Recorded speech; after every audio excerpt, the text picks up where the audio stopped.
Subscribe कीजिए score automobile channel को और बेल आइकन दबाएं ऑटोमोबाइल इंजीनियरिंग वीडियो सबसे पहले देखने के लिए। जय हिंद, वंदे मातरम। आज के लेक्चर में हम देखेंगे कि मैकेनिकल इंजीनियरिंग में ऑटोमोबाइल इंजीनियरिंग सब्जेक्ट में क्या क्या है। ठीक है, तो कोर्स कोड है MED LO7032। ME का मतलब है मैकेनिकल इंजीनियरिंग, DLO मतलब डिपार्टमेंटल लेवल ऑप्शनल कोर्स, और ये उसका कोड है 7032। अब सब्जेक्ट का नाम ऑटोमोबाइल इंजीनियरिंग, क्रेडिट है 4, 7 सेमिस्टर। अब मार्क्स की ओर बढ़ते, क्लास टेस्ट 1 में 20 मार्क्स का क्लास टेस्ट 1 होगा, जिसमें जो भी पूरा सिलेबस होगा उसमें से 40% सिलेबस आएगा। क्लास टेस्ट 2 भी 20 मार्क्स के लिए होगा, जिसमें जो रिमेनिंग सिलेबस होगा उसका 40% आएगा। यानी कि क्लास टेस्ट 1 में जो पूछा गया था वो क्लास टेस्ट 2 में नहीं पूछेंगे। क्लास टेस्ट का फाइनल मार्क्स कैसे निकलेगा? दोनों क्लास टेस्ट में जो आपको मार्क्स आएंगे उसका एवरेज निकालेंगे। अब एंड सेमिस्टर एग्जाम यानी कि बोर्ड एग्जाम में आपको 80 मार्क्स का थ्योरी पेपर आएगा 3 आवर्स के लिए। Total marks automobile engineering subject के लिए 20 + 80, जिसमें 20 है इंटरनल और 80 है बोर्ड एग्जाम, तो टोटल 100 मार्क्स के लिए ऑटोमोबाइल इंजीनियरिंग सब्जेक्ट है। अभी जो आपका एम है वही हमारा एम है कि लर्न मोर स्कोर मोर। हम आशा करते हैं कि 90 से 100 के बीच में मार्क्स लाने की कोशिश करेंगे। चलिए आगे बढ़ते हैं। अब मॉड्यूल 1 का नाम है clutch, transmission, propeller shaft and rear Excel. अब ये जो मॉड्यूल 1 है वो मैक्सिमम वेटेज का मॉड्यूल है। मैं Smith, score automobile YouTube channel पे आप सबका फिर से स्वागत करता हूं। अब सबसे पहले क्या क्या कंपोनेंट्स है वो कंपोनेंट्स हम समझने का ट्राई करते। ये layout front engine rear wheel drive का लेआउट है, तो इसके अंदर हमको फिलहाल समझने के लिए जो जरूरी है वही समझने की ट्राई कीजिए। तो ये रहा हमारा क्लच, ये है क्लच, ये है फ्लाईव्हील, ये है इंजन और ये है ट्रांसमिशन, जिसको हम गियरबॉक्स भी बोलते हैं। तो अभी हमको ये देखना है कि जो क्लच है वो किसके बीच में है, इंजन एंड ट्रांसमिशन। मतलब क्या, हम इसको कैसे बोल सकते हैं, the clutch is located between engine and gearbox. I hope आपको ये बेसिक समझ में आया होगा, क्योंकि हम आपको इस तरह पढ़ाएंगे, बेसिक लेवल्स पे पढ़ाएंगे।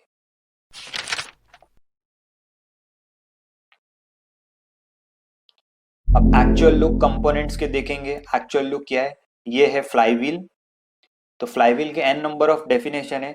जो चीज हमको अच्छे से याद रहेगी वैसे हम डेफिनेशन पढ़ने का ट्राई करेंगे, ताकि हमको रट्टा मारने की जरूरत नहीं। फ्लाईव्हील का डेफिनेशन हमको याद रखना है, तो हम कैसे याद रखेंगे? मान लो कि हमें प्यास लगी है, तो हम जब भी हमको प्यास लगी है तो हम क्या करेंगे, पानी को एब्जॉर्ब करेंगे। पानी को एब्जॉर्ब करने के बाद पानी पेट में स्टोर होगा, तो इसमें से 2 वर्ड उठा लीजिए, क्या? Absorb and store. तो फ्लाईव्हील क्या है? फ्लाईव्हील एक हैवी व्हील है जो एनर्जी को एब्जॉर्ब करता है एंड उसको स्टोर करता है bye means of momentum. Clear? अब ये रही क्लच प्लेट। तो क्लच प्लेट को ड्रिवन प्लेट भी बोलते हैं। तो क्लच प्लेट पे ये जो भी आपको दिख रहा है that is friction lining material. तो क्लच प्लेट की दोनों साइड पे फ्रिक्शन लाइनिंग मटेरियल होती है, ताकि क्लच जब एंगेज हो तो दोनों साइड से फर्मली एंगेज हो। ये आगे सिलेबस में है, क्लच लाइनिंग मटेरियल आगे के लेक्चर्स में हम डिटेल में देखेंगे। और ये जो स्प्रिंग है that is known as torsional spring. Clear? अब ये रही प्रेशर प्लेट। अब प्रेशर प्लेट को हम ड्राइविंग प्लेट भी बोलते हैं, और प्रेशर प्लेट क्यों बोलते हैं वो भी समझना जरूरी है। जब क्लच एंगेज होता है तो प्रेशर प्लेट काफी सारा प्रेशर लगाता है क्लच प्लेट को एंगेज करने के लिए। इसके लिए क्लच प्लेट को जब प्रेशर चाहिए होता है तो प्रेशर प्लेट उसको प्रेशर देता है, इसके लिए प्रेशर प्लेट को हम प्रेशर प्लेट बोलते हैं।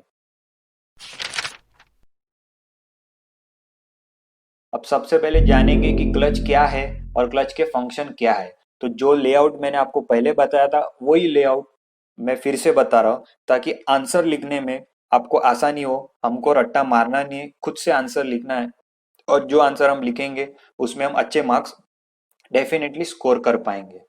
तो क्या बोला है इसमें, क्या बोला था कि क्लच जो है, क्लच वो इंजन और गियरबॉक्स के बीच में है।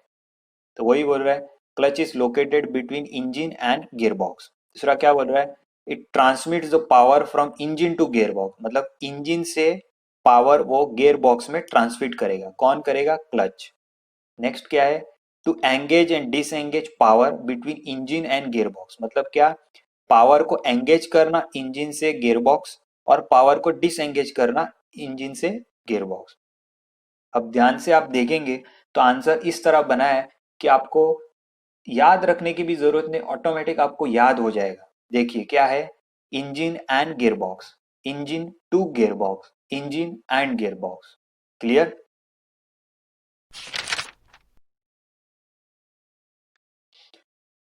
अब हम आगे बढ़ते हैं, रिक्वायरमेंट ऑफ क्लच।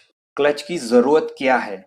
अभी क्लच की जरूरत समझने के लिए हमको सिर्फ ये एक लाइन अगर आपने याद कर ली तो आप पूरा रिक्वायरमेंट ऑफ क्लच आराम से लिख पाएंगे, और सबसे इंपॉर्टेंट चीज आपको पूरे मार्क्स मिलेंगे। अब ये लाइन भी आपको याद रखने की जरूरत नहीं है, क्योंकि जब भी मैं आपको एक्सप्लेन करूंगा तो ऑटोमेटिक आपको ये याद हो जाएगा। अब ये क्या है, हेगड़ी। हेगड़ी क्या है, हेगड़ी एक बंदे का नाम है जो एक इंजीनियर है और अभी भी इंजीनियर है। क्लियर। उसका नाम हेगड़ी है, वो टीसीएस में काम करता है, और जो डिपार्टमेंट उसको दिया गया है वो डिपार्टमेंट को वी डिपार्टमेंट ऐसा बोलते हैं। क्लियर। हेगड़ी टीसीएस कंपनी में काम करता है जिसका डिपार्टमेंट वी है। अब समझने का ट्राई करते हैं कि ये कैसे रिलेट किया है हमने आपके बेटर अंडरस्टैंडिंग के लिए। तो एच फॉर हीट डिसिपेशन, मतलब क्या कि जब भी क्लच में एंगेज होगा और डिसएंगेजमेंट होगा तो उसमें हीट तैयार होगा, तो वो हीट को बाहर निकालना जरूरी है, मतलब हीट डिसिपेशन अच्छा होना चाहिए। फिर E for ease of operation, जब भी हम क्लच को एंगेज करेंगे डिसएंगेज करेंगे तो वो ऑपरेशन अच्छे से होना चाहिए, सुकून से होना चाहिए। फिर जी फॉर ग्रेजुअल एंगेजमेंट, मतलब जब भी हम क्लच को एंगेज करेंगे या फिर डिसएंगेज करेंगे तो वो बड़े आसानी से आराम से ग्रेजुअली एंगेज होना चाहिए, जिसमें कोई भी जर्क नहीं होना चाहिए। अब नेक्स्ट, डायनामिक बैलेंसिंग। तो डायनामिक बैलेंसिंग का मतलब क्या होता है कि गाड़ी हमारी स्लो स्पीड पे रहे, मीडियम स्पीड पे रहे या हाई स्पीड पे रहे, कौन सी भी स्पीड पे रहे, क्लच को हमें बैलेंस के रूप में अच्छी तरह से एंगेज और डिसएंगेजमेंट देना चाहिए। अब आई फॉर इनर्शिया, तो इनर्शिया मतलब क्या कि वेट। तो जितना अपना रोटेटिंग पार्ट्स कम होगा उतना अपना इनर्शिया कम होगा, तो रोटेटिंग पार्ट्स मिनिमम होने चाहिए, मतलब इनर्शिया शुड बी मिनिमम। फिर टी फॉर टॉर्क ट्रांसमिशन, तो टॉर्क का मतलब क्या होता है, ताकत। अब मान लो आपको एग्जांपल के तौर पे कि हमारी गाड़ी जो है वो हिल पे चढ़ रही है, ठीक है, तो तभी वहां पे हमको स्पीड नहीं चाहिए, तभी वहां पे हमको ताकत चाहिए, तो दैट ताकत इज नोन एज टॉर्क। तो क्या बोल रहा है कि कौन सी भी कंडीशन रहे, ऑल कंडीशन में हमको टॉर्क मैक्सिमम से मैक्सिमम देना चाहिए। दूसरा क्या है, C for clutch pedal free play, मतलब क्लच को एक फ्री प्ले होना चाहिए, जरूरी है। जब हम क्लच पैडल प्रेस करेंगे तो क्लच पैडल आराम से प्रेस होना चाहिए, जब हम क्लच पैडल रिलीज करेंगे तो उसको आराम से रिलीज होना चाहिए। So clutch pedal free play must be provided to reduce clamping load on the bearing. Next, S for small, तो आपको सबको पता है कि जितना साइज कम होगा उतना वो मिनिमम स्पेस ऑक्यूपाई करेगा। अब लास्ट है V, V for vibration damping. तो डैम्पिंग का मतलब क्या होता है, एब्जॉर्ब करना।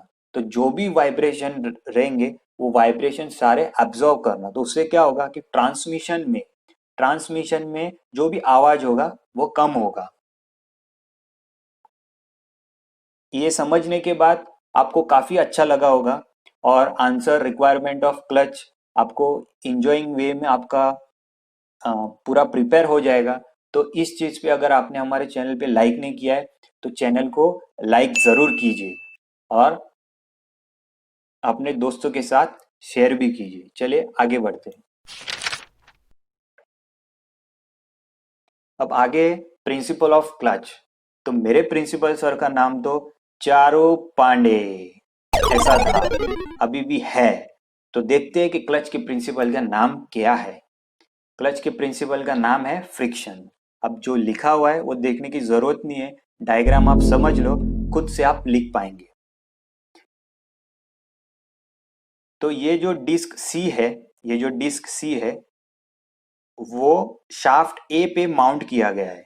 डिस्क सी है वो शाफ्ट ए पे माउंट किया गया है, जो रोटेट हो रही है एन आरपीएम पे, जो रोटेट हो रही है एन आरपीएम पे।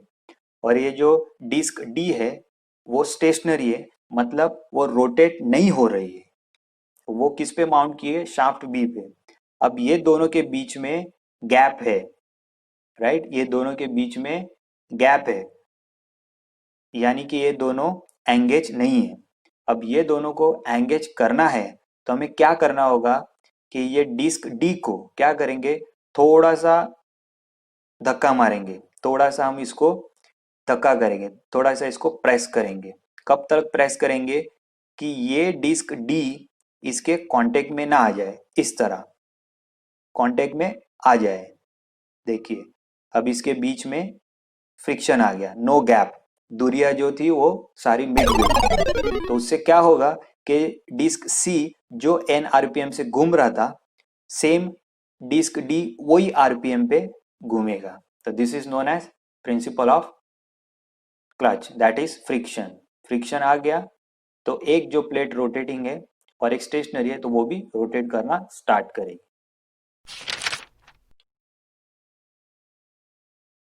अब टाइप्स ऑफ क्लच। तो टाइप्स ऑफ क्लच आपके सिलेबस में कौन से हैं? Single plate clutch, multi plate clutch, centrifugal clutch, semi centrifugal clutch and wet clutch. अब डिटेल में पढ़ेंगे क्लच के टाइप्स कौन से हैं। तो सबसे पहले सिंगल प्लेट क्लच। तो सबसे पहले सिंगल प्लेट क्लच को आगे बढ़ने से पहले हमको समझना होगा कि सिंगल प्लेट क्लच ऐसा नाम क्यों दिया है। ये क्लच प्लेट में एक ही सिंगल क्लच प्लेट यूज किए गए, इसके लिए इसको बोलते हैं सिंगल प्लेट क्लच। अब इसके एप्लीकेशंस क्या क्या है वो देखने की ट्राई करते हैं। तो first, used in cars, second light commercial vehicles, heavy transport vehicles. ठीक है, अब ये रहा सिंगल प्लेट क्लच का डायग्राम। आराम से अच्छे से समझने की ट्राई करते, आपको जरूर समझ में आएगा। सिर्फ थोड़ा सा कंसंट्रेट कीजिए और समझने की ट्राई कीजिए। चलिए, तो सबसे पहले हमने क्या बोला था कि ये पूरे पूरा जो क्लच है वो किसके बीच में है? इंजन एंड गियरबॉक्स के बीच में, मतलब इस साइड इंजन है और इस साइड गियरबॉक्स है। इसके लिए ये वाला इंजन शाफ्ट और ये क्लच शाफ्ट। अब इसके कंपोनेंट्स क्या क्या है वो देखने की कोशिश करते हैं। ये है क्लच स्प्रिंग जो सरकमफरेंशियली अरेंज किए गई है। ये है फ्रिक्शन लाइनिंग जो हमने पहले ही देखा, जो क्लच प्लेट के आजू बाजू में होगा, फ्रिक्शन लाइनिंग मटेरियल। और ये है क्लच प्लेट, ये पूरी क्लच प्लेट है। ठीक है, ऑलरेडी वी हैव सीन। ये है प्रेशर प्लेट, ये है प्रेशर प्लेट, ये है प्रेशर प्लेट, वो भी हमने एक्चुअल कैसे दिखता है वो हमने देखा हुआ है। फिर ये है बेरिंग, ये है बेरिंग। दिस इज फुलक्रम या फिर फलक्रम पिन। वो क्या है वो जब हम आगे बढ़ेंगे तो आपको जरूर समझ में आएगा। एंड ये है क्लच पैडल जो हमारे फुट पे होगा। क्लियर? अब हमने कंपोनेंट देख लिए, अब हम कंस्ट्रक्शन थोड़ा और डिटेल में देखते हैं और समझने की ट्राई करते हैं। तो ये जो क्लच प्लेट है, ये जो क्लच प्लेट है, क्लच प्लेट वो सैंडविच है फ्लाईव्हील एंड प्रेशर प्लेट के बीच में। अब जो फ्लाईव्हील है वो इंजन शाफ्ट पे माउंट किए गए और फ्लाईव्हील जो है वो इंजन शाफ्ट के वहां ही रोटेट होगा। क्लियर? अब जो प्रेशर प्लेट है, प्रेशर प्लेट एंड स्प्रिंग, ये दोनों फ्लाईव्हील पे बोल्ट किए गए हैं। क्या मैंने बोला? ये जो प्रेशर प्लेट है और ये क्लच स्प्रिंग है, वो दोनों फ्लाई व्हील पे बोल्ड किए गए हैं। क्लियर? अब इंपॉर्टेंट चीज, ये जो पार्ट है जो दिख रहा है आपको, that is known as splines. क्या? स्प्लाइंस। और ये जो पार्ट है that is known as splined hub. इसका मतलब ये है कि ये जो क्लच प्लेट है, ये जो क्लच प्लेट है वो किस पे माउंट किए गई है? स्प्लाइंड हब पे। उसका मतलब ये है कि जो क्लच प्लेट है वो ये स्प्लाइंड हब पे इस तरह स्लाइड होगी, इस तरह और इस तरह। क्लियर? अब हमने इसके कंपोनेंट्स देख लिए और कंस्ट्रक्शन डिटेल में जान लिया। अब डिटेल में इसका वर्किंग पढ़ेंगे। तो वर्किंग पढ़ने से पहले आपको मैं बता दूं कि ऑर्डिनरीली कंडीशन में क्लच हमेशा एंगेज पोजीशन में होगा, जो अभी फिलहाल फिगर में है, दिख रहा है। क्लियर? अब हम सबसे पहले क्लच को डिसएंगेज करेंगे। तो क्लच को डिसएंगेज करने के लिए ये क्लच पेडल है, इसको हम दबाएंगे। जैसे ही हम क्लच पेडल को दबाएंगे तो क्या होगा? ये क्लच पेडल नीचे आएगा, और क्लच पेडल नीचे आएगा तो क्या होगा? अब एक्शन में आएगा फलक्रम पिन। तो फलक्रम क्या होगा? इस तरह जाएगा। क्या मैंने बोला? कि क्लच पेडल जैसे ही हम दबाएंगे तो क्लच पेडल नीचे आएगा और फलक्रम इस तरह जाएगा। तो उससे क्या होगा? ये जो प्रेशर प्लेट है, ये जो प्रेशर प्लेट है वो क्या होगा? स्प्रिंग को कॉम्प्रेस करके इस तरफ आ जाएगी। तो जब भी ये प्रेशर प्लेट स्प्रिंग को कॉम्प्रेस करके इस तरफ आ जाएगी तो क्या होगा? क्लच प्लेट और प्रेशर प्लेट वो दोनों के बीच में गैप क्रिएट हो जाएगा। क्लियर? यानी कि फ्रिक्शन जो भी होगा वो निकल जाएगा। अब ये जो क्लच प्लेट है, ये जो क्लच प्लेट है वो क्या करेगा? वो ये स्प्लाइंड हब पे इस तरह थोड़ा सा स्लाइड होगा। तो उससे क्या होगा कि ये जो clutch plate flywheel and pressure plate के बीच में जो सैंडविच था वो अब सैंडविच नहीं रहेगा। उसका मतलब ये है कि फ्लाईव्हील और क्लच प्लेट के बीच में गैप होगा, clutch plate and pressure plate के बीच में गैप होगा। तो ये इस तरह हमारा सिंगल प्लेट क्लच डिसएंगेज होगा।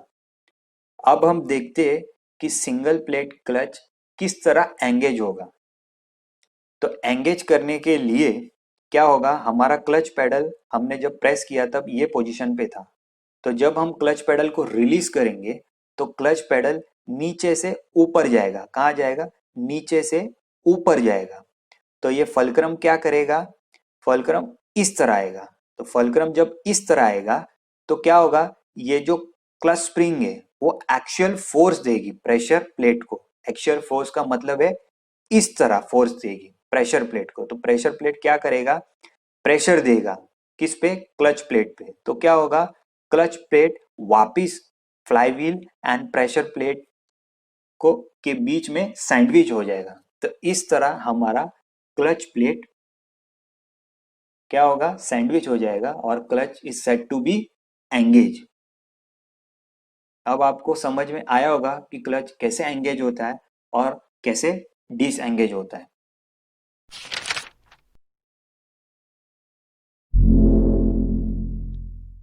अब ये जो फिगर है ये मैंने आपको बेटर अंडरस्टैंडिंग के लिए यहाँ पे इलुस्ट्रेट किया गया है। ये फिगर दिखाने के पीछे मेरा एक ही मोटो है कि जो सिंगल प्लेट क्लच अभी हमने पढ़ा वो डिसएंगेज पोजीशन में कैसे दिखता है, सिर्फ वो दिखाने के लिए आपको ये फिगर को ध्यान से देखना होगा। जितना मैं दिखा रहा हूं उतना ही। ये रहा हमारा फ्लाईव्हील, ये रहा हमारा क्लच प्लेट और ये रहा हमारा प्रेशर प्लेट। तो डिसएंगेज पोजीशन में देखो, फ्लाईव्हील एंड क्लच प्लेट के बीच में गैप है। क्लियर?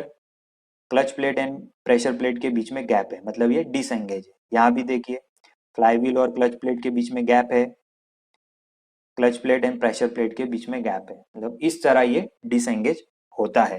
बाकी एग्जाम में ये फिगर बनाने की जरूरत नहीं है।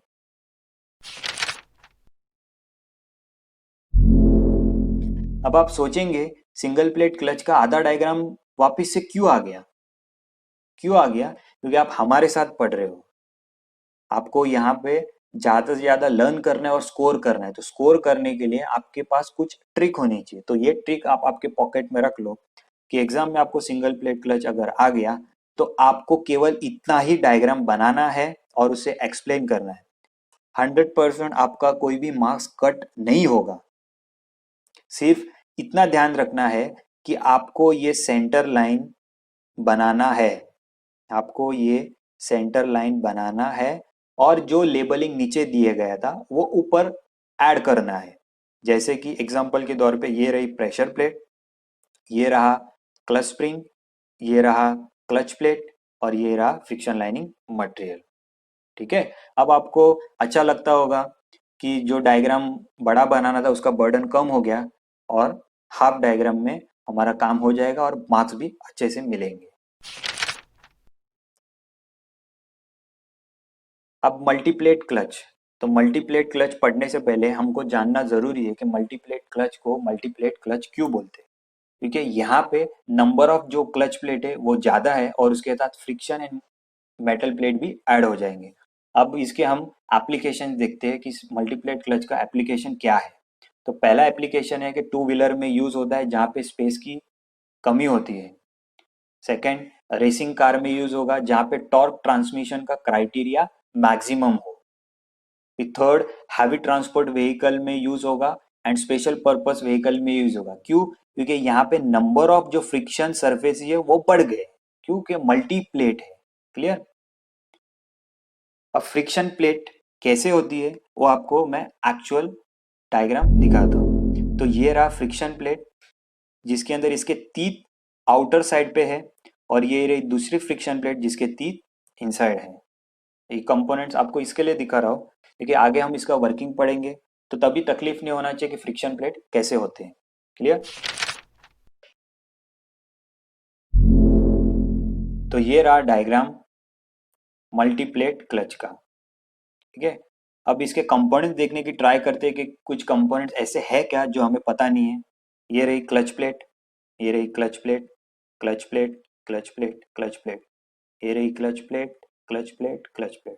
तो क्लच प्लेट हमें पता है, फ्रिक्शन लाइनिंग मटेरियल भी हमें पता है, इस साइड इंजन आता है, इसके लिए ये भी हमें पता है इंजन शाफ्ट, ये है flywheel, we already know, pressure plate ये भी हमें पता है, क्लच पेडल ये भी हमें पता है, फल्क्रम पिन ये भी हमें पता है, बेरिंग वी ऑलरेडी नो, और यहाँ पे ट्रांसमिशन आएगा, इसके लिए क्लच शाफ्ट ये भी हमें पता है। क्लियर? और ये स्प्रिंग। तो इस डायग्राम में हमको सब पता है कंपोनेंट्स क्या क्या है। अब आप सोच रहे होगे कि यहाँ पे इतनी सारी खिचड़ी है तो ये क्या है। तो एज वी नो कि ये सब क्लच प्लेट है और बीच में ये जो है that is metal plate and friction plates. Clear? तो ऑर्डिनरी कंडीशन में मल्टीप्लेट क्लच भी एंगेज पोजीशन में होता है जैसे कि अभी दिख रहा है। अब इसको हम ट्राई करते हैं कि डिसएंगेज करेंगे तो क्या होगा और कैसे होगा। तो जैसे ही हम ये क्लच पेडल दबाएंगे क्या हो करेंगे, जैसे ही हम ये क्लच पेडल दबाएंगे तो क्या होगा, ये क्लच पेडल नीचे आएगा। ये क्लच पेडल जैसे ही नीचे आएगा तो ये फलक्रम इस साइड जाएगा, फलक्रम इस साइड जाएगा। तो फलक्रम इस साइड जाएगा तो क्या होगा, ये जो स्प्रिंग है वो क्या होगा, वो कॉम्प्रेस हो जाएगी। क्यों? क्योंकि ये जो प्रेशर प्लेट है, ये जो प्रेशर प्लेट है, ये जो प्रेशर प्लेट है वो इस तरफ आ जाएगा। तो प्रेशर प्लेट जब इस तरह आ जाएगा तो प्रेशर प्लेट के साथ साथ जो क्लच प्लेट है वो और जो मेटल प्लेट फ्रिक्शन प्लेट है एंड फ्लाईव्हील, वो सारे के जो भी गैप रहेंगे वो गैप क्रिएट हो जाएंगे, मतलब उनका फ्रिक्शन जो भी है वो निकल जाएगा। क्लियर? अब हम जानते हैं कि ट्राई करते हैं कि मल्टीप्लेट क्लच एंगेज कैसे होगा। तो इनिशियली हमारा क्लच जब हमने प्रेस किया तो यहाँ पे था, तो अब हमको उसको डिसएंगेज नहीं करना है, एंगेज करना है। इसके लिए हमारा क्लच पेडल यहाँ पे। तो जैसे ही हम क्लच पेडल को रिलीज करेंगे तो क्लच पेडल नीचे से ऊपर जाएगा। कहाँ? नीचे से ऊपर जाएगा। तो ये फुलक्रम क्या होगा, ये फुलक्रम पिन क्या होगा, इस तरह जाएगा, इस तरह जाएगा। तो उससे क्या होगा, ये जो स्प्रिंग रहेगा, स्प्रिंग वो उसका फोर्स प्रेशर प्लेट को देगी। तो प्रेशर प्लेट क्या करेगा, फिर से जो भी क्लच प्लेट है, metal plate and friction plate, उसको सैंडविच कर देगी between flywheel and pressure plate, जैसे अभी फिगर में दिख रहा है, और ये मल्टीप्लेट क्लच एंगेज हो जाएगा। अब कुछ स्टूडेंट को डाउट होगा शायद कि ये जब मल्टीप्लेट क्लच डिसएंगेज होगा तो कैसे दिखता है। तो उसके लिए मैंने अलग फिगर बनाया, सिंपल फिगर, जिसमें आपको समझ में आएगा कि एग्जैक्टली मल्टीप्लेट क्लच डिसएंगेज होगा तो कैसे दिखता है। अब ये फिगर आपको एग्जाम में बनाना नहीं है, सिंप्लीफाइड स्केच है, आपको अंडरस्टैंडिंग के पर्पस के लिए मैंने आपके लिए खास बनाया। तो ये फ्लाईव्हील है, ये प्रेशर प्लेट है, ये क्लच प्लेट है, और ये बाकी की फ्रिक्शन प्लेट और मेटल प्लेट है। तो जैसे ही प्रेशर प्लेट इस तरफ आएगा, प्रेशर प्लेट इस तरफ आएगा तो ये स्प्रिंग कॉम्प्रेस हो जाएगी, और ये क्लच प्लेट है वो उसके बीच में और मेटल प्लेट फ्रिक्शन प्लेट के बीच में गैप क्रिएट हो गया। देखो गैप क्रिएट हो गया, गैप क्रिएट हो गया, गैप क्रिएट हो गया। ठीक है, तो आशा करता हूँ आपको अब समझ में आया होगा कि मल्टीप्लेट क्लच डिसएंगेज पोजीशन में कैसे दिखता है। अब आप सोचते होंगे कि मल्टीप्लेट क्लच का फिर से आधा डायग्राम आ गया है। जी हाँ, आपके लिए ये दूसरी ट्रिक है जो आपके पॉकेट में होनी चाहिए। ठीक है, एग्जाम में भी आपको वैसे ही बनाना है। आज का लेक्चर देखने के लिए thank you, thank you for watching. अगर आपको आज का लेक्चर अच्छा लगा हो तो उसे ज़रूर लाइक कीजिए। लाइक करने के साथ साथ चैनल को सब्सक्राइब नहीं किया तो सब्सक्राइब कीजिए, और जो बेल आइकन है उसको भी प्रेस कीजिए ताकि हमारी जो नोटिफिकेशन है वो आपको सबसे पहले मिले। और साथ साथ में चैनल की लिंक आपके फ्रेंड के साथ शेयर कीजिए। आज के लेक्चर में इतना ही। जय हिंद, वंदे मातरम।